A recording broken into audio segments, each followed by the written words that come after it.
Sant Pol de Mar va viure la seva festa major de Sant Jaume del 18 al 25 de juliol.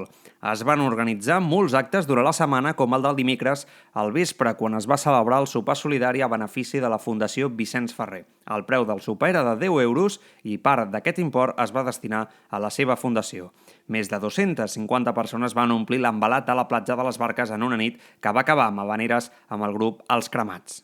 Aquest segon dia de festa major estem fent el primer dels sopars solidaris, que en farem dos.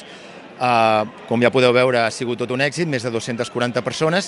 El sopar d'avui va a benefici de la Fundació Vicenç Ferrer, vull dir que recaptarem dels 10 euros que val el sopar, 3 euros van a la Fundació. Sí, ho trobo perfecte que es faci aquestes coses, perquè a més el poble és molt col·laborador i agrada, i a més sigui en festa major, doncs la gent ve i disfruta molt d'aquest espectacle i del sopar que farem. Divendres va ser el dia gran de la festa major amb la lectura del pregó a càrrec del Centre Cultural, que va celebrar els seus 60 anys.